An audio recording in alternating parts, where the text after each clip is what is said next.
So, you want to delve into the arcane, but not for the intricate study of the ever-shifting nature of the weave of magic. Maybe you just want to light things on fire and blow stuff up in a glorious display of absolute power. Well, there's a wizard subclass in D&D for just that, and it specializes in the way of the fireball. Let's discuss the evoker. Hi there, I'm just a second level fighter who likes talking about Dungeons and Dragons, and if you'd like to see more videos like this or any of the other content I have on my channel, you should consider hitting that subscribe button. But enough of that, because today we're diving into possibly the flashiest wizard subclass in 5e, which is saying a lot all things considered. The Evoker Wizard is a subclass that appears in the 2024 Player's Handbook, formerly known as the School of Evocation Wizard in the 2014 PHB. They specialize in their devout study and mastery of evocation magic, or what I like to call the School of Explosions. Whether it be the humble magic missile, a cheeky wall of fire, a frigid cone of cold, an apocalyptic meteor swarm, or the ultimate classic, fireball, the evoker is always willing and ready to tackle any of their or their party's problems with an excessive amount of damage. Now, the meme of the wizard only ever casting fireball exists for a very good reason, and there is absolutely some truth to it. But if it wasn't already clear, this is the subclass that leans most heavily into that meme and the associated playstyle. The wizard class, despite what most people would have you believe, does not actually require a huge investment of planning, consideration, or even brain power. You see, if you just want to make things go boom without a second thought, well, any wizard can do that with a direct approach and a specific selection of spells, but none can do it better than the evoker. However, the evoker is still a wizard at the end of the day, and absolutely has the capability to delve deep into the tactical and strategic smorgasbord offered by the almost overwhelming choice of spells at their disposal. The Evocation School of Magic is but one of 8, and there are no restrictions on what spells you can take here. And even then, some evocation spells are absolutely not the fire and forget type. Regardless of how you choose to play your evoker, your character is a sight to behold. And when it comes to your turn in combat, you have the potential to be a showstopper, from level 1 all the way to level 20. Let's get stuck into the features that this subclass offers, and at 3rd level you get 2. Evocation Savant is what sets you apart from other wizards and embodies your specialization in making things disappear through overwhelming force. This feature lets you immediately add 2 evocation spells to your spellbook for free. These can be 1st or 2nd level spells, or even a mix of both. Additionally, whenever you gain access to a new level of spell slot, you can add another evocation spell to your spellbook for free. This spell must be of a level that you have spell slots for, but it does not need to be the same level as the spell slot you just gained. It can be lower. This happens at levels 5, 9, 11, 13, 15, and 17, and allows for some great versatility because now you don't have to balance taking evocation spells with other more helpful spells when you level up. You can now just pick up the flashy damage dealing ones you want with this feature and still be able to take some of the great spells from the other 7 schools of magic with your regular free spells you get when you ding. Now, this does mean that scribing evocation spells is as expensive and takes just as long as other spells, but I personally prefer this version of the feature. It also makes keeping track of things a lot easier. Then we have Potent Cantrip. This feature makes it so that whenever a creature succeeds on a saving throw against any cantrip you cast, or whenever you target a creature with any cantrip that requires you to make an attack roll and you miss, that creature takes half damage. This is a really awesome little feature that allows you to push through damage even when the dice start disagreeing with you. And if you've ever played a wizard or seen one in action, you'll understand that it's only a matter of time before the cantrips get pulled out as a last resort, or even just to conserve those precious spell slots. I'll also just emphasize that this feature works on all cantrips, not just ones from the wizard class or evocation school. If you happen to get access to something like Eldritch Blast or my personal favorite Sorcerer's Burst, this feature works with those too. Evocation Savant is basically like the Grace Mastery for attack roll cantrips, and I find that really interesting. In a perfect world, this feature doesn't actually do anything, but if you're anything like me, then at times it might feel like the dice are conspiring against you. Also, there are no other features for spellcasters that do what this feature does, and it makes a 3-level dip into the Evoker attempting prospect for any cantrip-focused build. Moving on, at level 6 you get the Sculpt Spells feature. This is an essential part of the Evoker playstyle as it lets you rain destruction directly onto areas that you or your party might happen to be occupying without any fear of friendly fire. Whenever you cast an evocation spell, which doesn't strictly have to be a wizard spell in this case, you can choose for a few creatures to automatically succeed on any saving throws they make for that spell, and they don't take any damage if they would take half on a success. The number of creatures equals 1 plus the level of spell, so it does work on cantrips, but gets more impactful the higher level of spell you cast, and those creatures don't specifically have to be your allies. So, you can use this feature to avoid damaging a particular enemy if the situation calls for it. An example might be that your party has charmed a giant, and any damage might break them out of that state, causing more harm than good. Interestingly, if the spell you cast lasts for a while, then the creatures you choose succeed on every single save they make for that spell and its entire duration, because the feature doesn't use language that specifies it only applies to the initial save. This means that you and your friends can quite happily huddle up inside some of the nastier spells available to you, waiting very patiently for your enemies to come and play inside the sparkly hellscape you've created. Whether or not this is intentional is up for debate, but I think it's pretty awesome. Overall, sculpt spells is necessary if you don't want your love for explosions to disrupt your party's adventures by cutting them short. Then, at 10th level, you get the empowered evocation feature. This simply lets you add your intelligence modifier to a single damage roll for an evocation spell you cast that is also a wizard spell. This benefit isn't terribly impactful, but extra damage is never going to be rejected. The damage is more useful when applied to an area of effect spell too, as the extra damage is taken by more creatures. Hitting one creature might be 5 extra damage, while hitting 5 creatures would be 25 extra damage. It's all spread out of course, and overkill is a thing, so I want to stress that this feature is simply nice. You will deal more damage than other wizards with your evocation spells, but not by much. Level 14 is where we get one of the most exciting capstone features in the entire edition. Overchannel allows you to deal the maximum damage possible with a spell that you cast using a spell slot of 5th level or lower.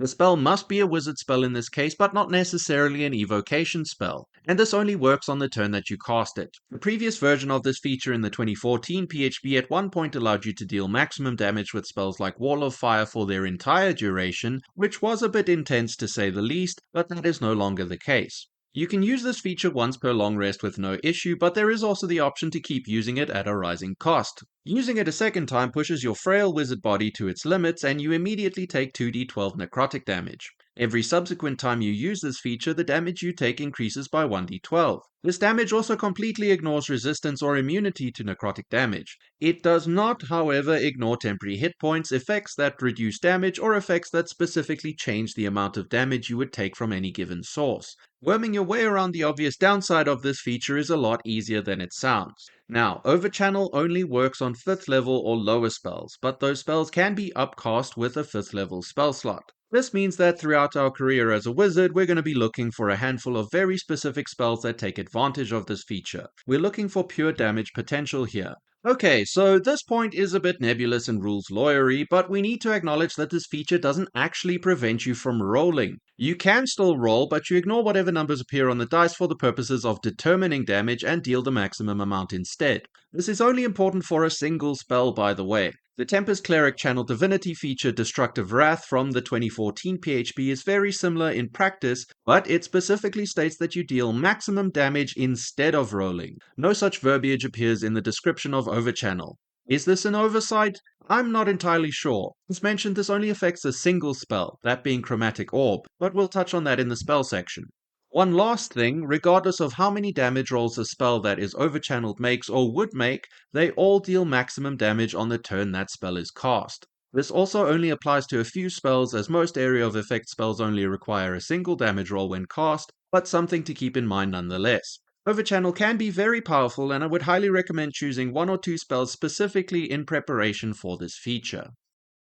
Anyways, here are a few general wizard things to keep in mind when making an evoker. If you've ever looked at the wizard features table in the class section of the PHB, you'll have noticed that they get very few features. This is because spellcasting is your main feature and it is all-encompassing. You are your spells. The choices you make when putting together your spellbook defines what your character is capable of. If you're an evoker, we have to assume that there will be a fair few damage dealing options there. More than that, wizards are the most magically inclined and specialized of all the classes. You can have more spells prepared than any other class, and you build your list of known spells by scribing them into your spellbook, a physical representation of your accrued arcane knowledge. And it is something that you have to protect with your life, because if you lose your spellbook, then you're stuck with the list of spells that you have prepared. Good wizard always makes a backup, or even several. You also have the ability to cast ritual spells and have access to the largest number of them. This means you don't always have to throw spell slots at a given problem if you have enough time.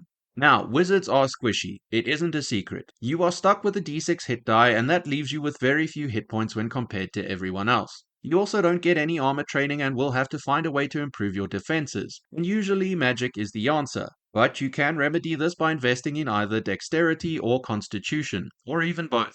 Wizards also embody the scholarly archetype. Intelligence is their focal ability, not just for their spellcasting, but they have access to a few intelligence or knowledge-based skills. They also have a feature called Scholar that gives them expertise in one of those skills. Most of the other features revolve around minor utility bonuses to your spellcasting, such as restoring more spell slots than other casters, or choosing signature spells, or even swapping out a prepared spell during a short rest.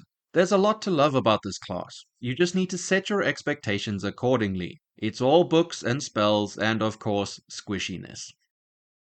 Okay, considering that spellcasting is your identity as a wizard and we're specifically covering the evoker here, we're going to dive deep into a bunch of the evocation options you can take at every stage of your adventuring career, with one or two exceptions. However, the wizard spell list is significantly bigger than any other classes, and it just isn't possible for me to cover every single spell in great detail in this kind of video. So, when making an evoker, always remember to take spells outside of the evocation school. I cannot stress this enough. You're going to appreciate stuff like Mage Armor, Shield, Find Familiar, Misty Step, Invisibility, and the list goes on as you get more crazy spells. Do not neglect utility and crowd control. Being well-rounded isn't a bad thing in any way, shape, or form. Anyhow, the spells we're covering are not necessarily the best options to take. Some are interesting and some are just plain fun. These are just a few suggestions that stood out to me. And yes, I am aware that the crazy, broken, and powerful spells available to the wizard mostly lie outside of the evocation school. But that's not what we're covering today. This is all about the explosions and spells that make that happen. And lastly, when making your own evoker, take whatever spells stand out to you. It's your character and your magic after all. Starting out with cantrips, we'll mention a few. Here you want to take something to fall back on when you inevitably run out of spell slots. Also keep in mind that your cantrips will always deal at least half damage as an evoker. Some of these may even deal increased damage once you reach 10th level if they happen to be evocation spells. Also remember that cantrips scale as you gain levels and do eventually outdamage first level spells. Firebolt and Toll the Dead deal the most damage, with Firebolt requiring an attack roll and dealing d10s for some fire damage, and Toll the Dead requiring a wisdom saving throw and dealing either d8s or d12s for some necrotic damage if the target is missing any hit point. These are some great ranged options. Acid Splash has a nice little area of effect and can be used to hit multiple targets. It obviously deals acid damage with d6s. Shocking Grasp is a good option to use when stuck in melee range with enemies. It also allows you to run away without fear of being hit with an opportunity attack from whatever target you zapped. It deals lightning damage with d8s. Lastly, we have two options that set up targets for failure. Mind Sliver deals some d6s worth of psychic damage, but more importantly it subtracts a d4 from the target's next saving throw, while Sapping Sting deals some d4s worth of necrotic damage and can knock the target prone. Just a note, I'm choosing to include some of the spells from the Explorer's Guide to Wildmount. A lot of people overlook the fact that it is indeed an officially published 5th edition sourcebook with some awesome player options inside. Now, I know the subclasses have some issues and maybe one day we'll cover them, but the spells are solid and pretty well balanced. Unless you're specifically running a campaign in Critical Role land, you can just ignore the fact that these spells are tied to Dunamancy. If you'd rather not mess around with these spells, well, that's okay too. Alright, moving on to the proper spells now, we have the first level options. For evocation choices, we have the new and improved Chromatic Orb, and this spell has some insane potential. When you cast this spell, you choose an elemental damage type for it, and you make an attack roll. On a hit, the target takes 3d8 damage, and if you rolled any doubles, the spell jumps to a new target within 30 feet and you roll damage again. If you upcast this spell, then it can bounce a number of times equal to the spell slot used and it deals more damage, which means the chance of it bouncing is higher because you roll more dice, but each target can only be hit once. Each of those hits can also crit for more damage too. Yes, this spell isn't exactly reliable, but it's a lot stronger than some of the other first level options. Most of the time. There will be times when it won't bounce at all and you're just gonna have to deal with that. Oh, and this is the spell where rolling the damage for overchannel matters, because if you don't roll the damage then it can't bounce. However, the spell description itself also supports this interaction in my opinion. Well, what do you think? Can Chromatic Orb be overchanneled and still bounce? Then Magnify Gravity is a great area of effect option. It deals 2d8 force damage to every creature in a 10-foot sphere that fails a Constitution saving throw, or half as much on a success. It will also halve their movement for a moment if they fail that save. This spell is actually better than the second level spell Shatter, because it deals the same amount of damage when upcast and has an additional effect. I will also mention that Magic Missile is a really reliable option to take. The damage it deals won't blow anyone's hat off, but there is no save or attack roll, so it almost never fails. Rhyme's Binding Ice turns your enemies into popsicles, dealing 3d8 cold damage in a 30-foot cone. This is an absurdly large area for a second level spell. The creatures affected must succeed on a constitution save or have their speed reduced to 0 for an entire minute. They or another creature will then need to use their action to free them. Creatures also take only half damage on a successful save. Personally, I think this spell is a bit mean for its level. Third level is where the heavy hitters start showing themselves. Fireball and Lightning Bolt are two sides of the same busted coin. They each do 8d6 damage and require a dexterity saving throw. Fireball has a massive 20-foot sphere of effect, while Lightning Bolt covers an enormous 100-foot long line that is 5 feet wide.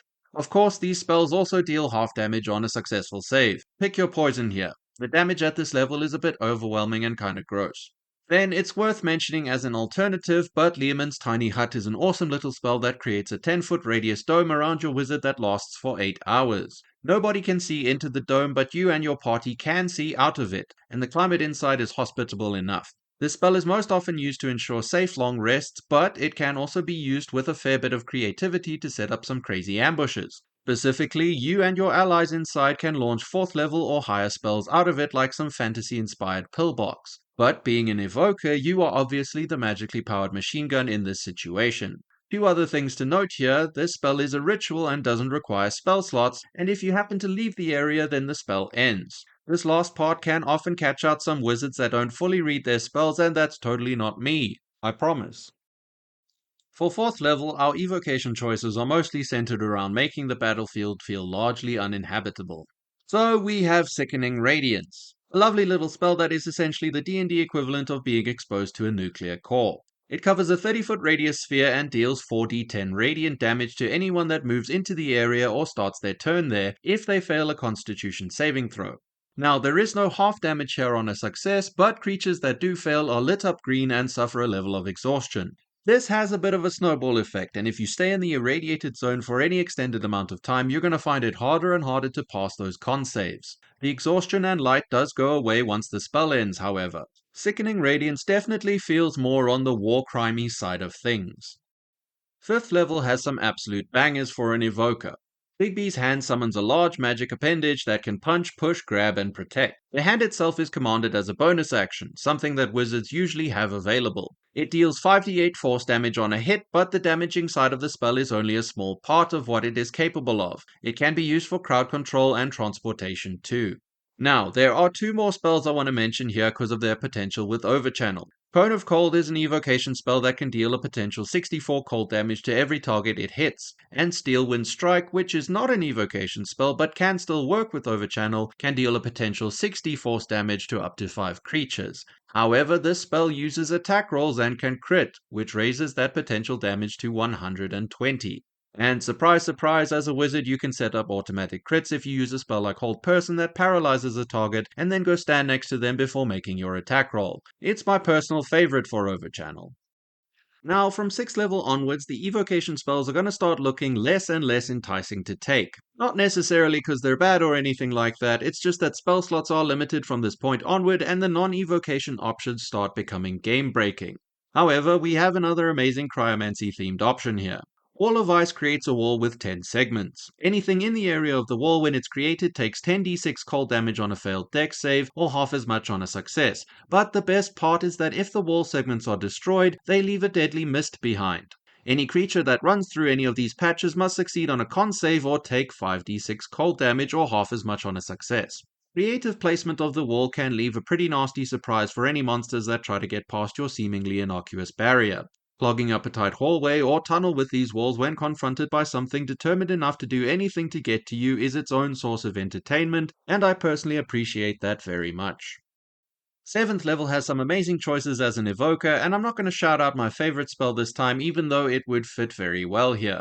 Instead, we're going with Delayed Blast Fireball, which works almost exactly like a regular fireball. However, instead of detonating when you cast it, you choose a point for the bead of explosive energy to coalesce at, and you can concentrate on it to charge it up. It deals 12d6 fire damage at base, but this increases by 1d6 at the end of every turn that you successfully maintain your concentration. The bead of energy can also detonate when touched, but if whoever touches it succeeds on a dex save, they can then throw it, at which point it will just blow up. Now, if you can engineer a situation in which you let this spell charge up for a while, the damage is intense. For 8th level, I've chosen a spell that brings a Shard of the Void into real space. Darkstar covers a 40-foot radius sphere in absolute darkness. No light or sound can penetrate the effect, and creatures with dark vision caught inside are blinded. The bubble is also difficult terrain, and anything inside is immune to thunder damage. It's also a bit nasty, but spells with verbal components cast from within the effect automatically fail. Now, if you enter the Darkstar or start your turn there, you're going to need to make a Constitution save or take 8d10 force damage or half as much on a success. It goes without saying that once you're in there, it is a bit of a challenge to actually leave. Alright, time for a 9th level offering. You may find this suggestion somewhat disappointing, and regardless of what evocation spell I choose here, it's really not going to stack up to options like Wish or Time Stop. But at the very least, this spell looks way cooler than anything that has come before. For my final suggestion, I have chosen Ravenous Void.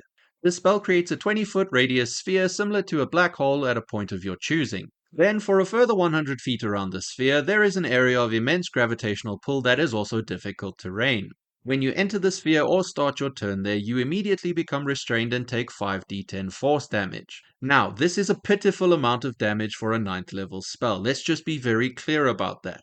However, if you start your turn in the area of gravitational pull outside of the sphere, you better succeed on a strength saving throw or you're going to be yanked straight toward the epicenter, at which point you automatically take the damage and become restrained.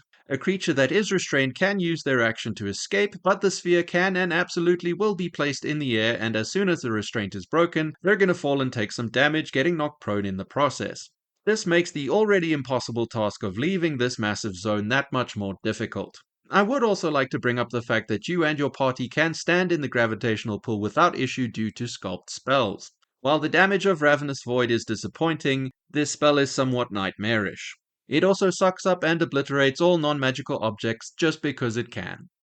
Alright, let's move on from spells to feats. As a wizard, it can be a decent option to just ignore most of the feats and take ASIs to pump your stats. However, there are a few options worth discussing. Picking up Resilient and choosing to get proficiency in Constitution saves is amazing on a wizard and is the best way to ensure that your concentration is very rarely broken by damage. You also want to pump your Constitution for more hit points, so I personally think that this is the best feat for an evoker. Then Elemental Adept is an interesting choice if you want to specialize and focus on a single form of elemental damage. You can take this feat multiple times, but I would advise you don't do that, unless it's a part of your grand plan. Notably, the fact that this feat lets you treat 1s and 2s as 3s when rolling damage for your chosen element allows Chromatic Orb to bounce much more frequently, if that's a spell you want to use. Spell Sniper is great for spells that require attack rolls like Scorching Ray or some of your cantrips. You get increased range, ignore most cover, and can shoot at your spells at point blank range without giving yourself disadvantage on those attack rolls. Telekinetic lets you move stuff with your mind and also gives you something to do with your bonus action. Shoving an enemy in combat can be life-saving, or you could also force them into an area of effect of one of your spells, which is mean but neat. Fey Touched and Shadow Touched can provide some additional options from outside of the wizard spell list if you'd like. It's not hugely impactful, but more spells is never a bad thing. Then Metamagic Adept lets you pick up 2 metamagic options from the sorcerer class. These can let you do things like change the damage type of your fire spells so they don't get resisted, throw out a spell and cantrip in the same turn, or even double the duration of Delayed Blast Fireball to deal some colossal damage. This feat is pretty awesome for an evoker. For Origin feats, Tough will boost your pitiful health pool. Alert will give you better initiative rolls or let you swap positions with someone who has better initiative rolls so that you can go earlier in combat and unleash devastation before your enemies have a chance to react. And Magic Initiate can give you more spells. Notable here is the ability to take some healing spells. For species, you can be whatever you want as a wizard, but I'll suggest 2 options that might help keep you up and casting a bit longer. As always, these options simply lean into a gimmick, which in this case is not dying. Dwarves get an extra hit point per level, which on average has the same effect as upgrading your hit die to a D8, which is nice. On top of that, they have very long dark vision and resist poison. They also get Stone Cunning, which can be used to detect any survivors that happen to be trapped inside one of your spell effects that was placed on top of a stone surface. Very niche, but you'll feel amazing if it ever comes up. Then Orcs make weirdly good wizards in my opinion. They also get 120 feet of dark vision and are more durable than the average adventurer. When reduced to 0 hit points, they can use their relentless endurance to instead drop to 1 hit point. This ties in quite nicely with Overchannel if you want to throw caution to the wind and just spam out all of your spells with max damage. More than that, you can use Adrenaline Rush to dash as a bonus action and gain some temporary hit points, keeping yourself out of harm's way. Okay, so as a wizard, your spells are your power, and diluting that power by multiclassing and reducing the number of spell slots you have can be a bad choice. However, there are a few options that do pair quite nicely with an evoker. Taking 3 levels of artificer and picking up the armorer or artillerist subclass can give some more defensive or offensive potential. Armorers get access to heavy armor training and can wield their integrated weapons using intelligence, while artillerists can get an arcane cannon that they can fire as a bonus action for a bit of extra damage. Artificers also scale with intelligence and give some infusions to help out you and your party.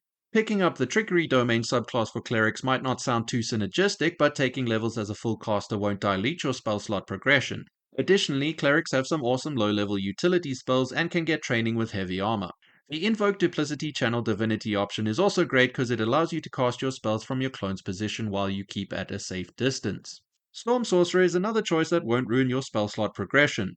They can also use a bonus action to fly a short distance when they cast a leveled spell. This might seem minor at first, but this movement doesn't provoke opportunity attacks and will make you quite squirrely in combat. On top of that, sorcerers get meta magic, which works with your wizard spells and can have some nice effects.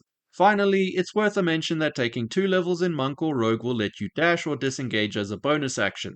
As I've alluded to, wizards don't have many of their own features or spells that use up their bonus action, so this can give you some extra mobility and safety. Alright, that was the Evoker Wizard. Is it the strongest wizard ever? No, I don't think so. But it is somewhat refreshing to see an option that rewards you for taking the big, dumb, fun, blasty type spells. Anyway, if you've made it this far into the video, then you're a legend, and I really appreciate you. How do you feel about the change that lets some wizard subclasses now just take free spells of a certain school instead of being better at scribing them? As mentioned, I do prefer it, but maybe it's a bit of flavor we've lost. Who knows? But yeah, that'll do it for this one. Cheers.